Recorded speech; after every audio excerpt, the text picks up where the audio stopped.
China's bond market crash, flight to safety, not stimulus.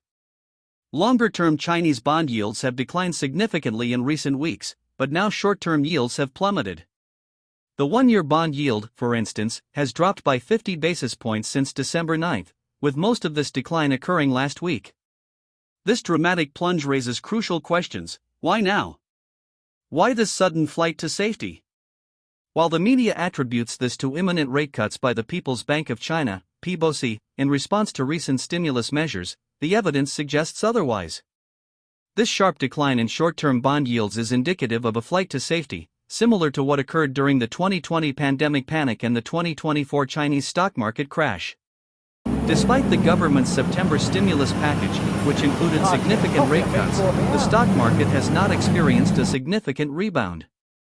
This contradicts the narrative of a stimulus-driven rate cut. Instead, the market is signaling concerns about the health of Chinese banks and real estate developers. The recent inquiry by China's top banking regulator regarding banking exposure to a troubled real estate developer further underscores these concerns. The current situation contradicts the official narrative of a stabilized Chinese economy. Bond defaults, banking crises, and real estate woes are not supposed to be happening, especially after the government's aggressive stimulus measures. The stock market, which typically reflects economic optimism, has not shown significant gains, highlighting further the market's skepticism. This flight to safety in China has broader implications. It contributes to the currency crisis observed in other countries, such as Brazil, as a weakening Chinese economy exerts significant pressure on global economic and financial conditions. The recent decline in short-term bond yields is not a result of anticipated rate cuts. Historical precedent demonstrates that such sharp declines are typically indicative of a flight to safety.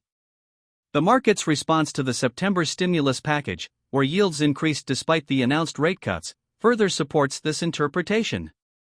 In conclusion, the current plunge in Chinese bond yields reflects a deep-seated fear within the market regarding the stability of the Chinese financial system. This fear, driven by concerns about banks and real estate developers, has wider implications for the global economy and financial markets. Clearer structure: the text is now organized with a clear introduction, supporting arguments, and a conclusion. Conciseness: the text has been streamlined to remove redundant phrases and improve readability.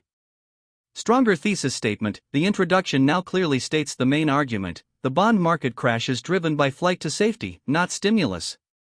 Enhanced analysis: the text provides deeper analysis of the factors contributing to the flight to safety, including the role of banks and real estate developers.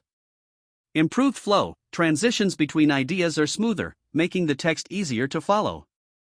Objective tone: the text maintains an objective and analytical tone, avoiding overly speculative or sensational language.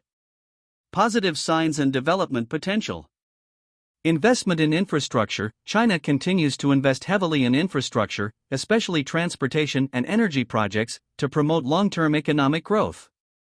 Transition to an innovation-driven economy: the Chinese government is encouraging innovation and creativity, especially in high-tech areas such as artificial intelligence, 5G, and electric vehicles.